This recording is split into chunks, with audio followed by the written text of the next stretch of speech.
welcome back to another one. It's Beneath Still Rain, and today we're back with Deadside's PTS update. Yeah, update 1.2. PTS servers are live, and I gotta be honest, I played it for a few days so I can give an actual honest review in reference to it. So we're gonna cover a few things of the patch notes, but kind of broke it down into like 3 major categories. So we're gonna start with some building stuff, right? We know, of course, we got these new triangles. Yeah, they're pretty cool. I tried them out. A couple of new build ideas, like this is one of them. Yeah, kind of classy, right? Not really, but I'm gonna work with it. And I kind of played around with a few structure ideas with the triangles. I'm gonna hit on those half walls later on, but let's get to this ladder thing. The ladder, yeah. Mixed opinions across the community with this thing, but as you can see, yeah, it's exactly what it said, scaling ladder. You can scale up a little higher. So this is a second floor window, of course. Breaks down like other items, but this is the part that really kills me. This is a second floor wall, and I can literally climb up this ladder onto the second floor, jump on top, and then turn around, perfectly angled, disassemble that, and then keep climbing up. So I'm kind of like, the jury's out for me on this. But here's the half walls. These things rust all day long, but I don't know, I guess eventually we're gonna figure out some things that we can possibly do with these half walls. But right now I was just testing out whether I could attach things onto them, do some scaffolding. I was really interested what they look like as a half wall for defense. And yeah. So on to better things. We know now it costs us some resources to upgrade our structures.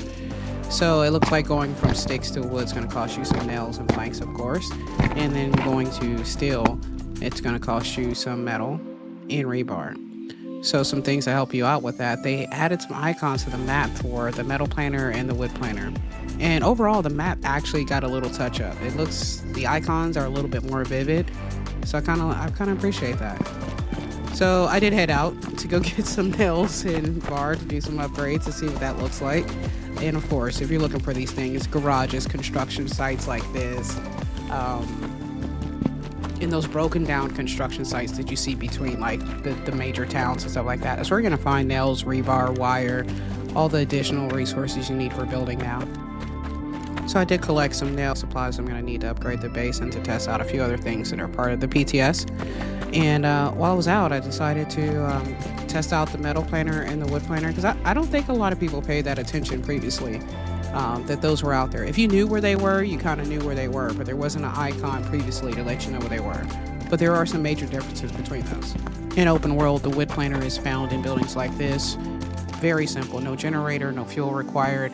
Just chop down you some logs, go back to your wood planer, load it up with those logs, and then in a few you're gonna have some planks. Now, there's some perks to this and some downsides to this, but I'm gonna let you figure out what those are. The metal planer open world is the exact same way. Find your metal planners using those map icons, normally in buildings like this or areas like this. Load up that metal planner with whatever you want to break down to make sheet metal. Now, you can still set these up in your base, but just remember, if you do it in your base, it's gonna require a generator with some fuel, and it's gonna be a pretty loud thing. Now, the other thing I decided to check out about the PTS is the rebalanced armor protection and the rebalanced weapon availability. So I figured the best way to do this is complete a few missions. So I did one here. I think it's a medium mission. Yep, medium mission. Went and checked out the box. See what kind of weapon we get from that. And yeah, it's a tier 2 weapon. Not too bad. The medium mission AI, you see what they were dropping. You can still get some gear off of them. Open world, I did find a long range rifle, but of course it was pretty damaged. And in boxes, the same thing, they were coming in damaged. So of course, the final check, epic mission. Yeah, very decent weapons, tier 3 and 4 weapons, and they were green. Now, the AI of the epic mission, we're still dropping low grade weapons, so yeah, you're not going to come through, complete some missions, and get those tier 3 and 4 weapons anymore. Those water bases, yeah, they're still here. So reduce the submersion depth of foundations and make bodies of water deeper for better base builds. I don't think they got rid of the fact that you can build in water, guys. I think it's more of a, you gotta be a little bit more tactical, because this bad boy, I don't know if you guys can see that. Hold on, let's get it closer. This is kind of deep. And in an attempt to rizz up your Deadside environment, they've added corpses everywhere. All right, fam, that's all I've got for you today. This is Beneath Still Rain. You know the deal. Don't forget to like, subscribe, and check out my other videos. And I'll be back with the next one.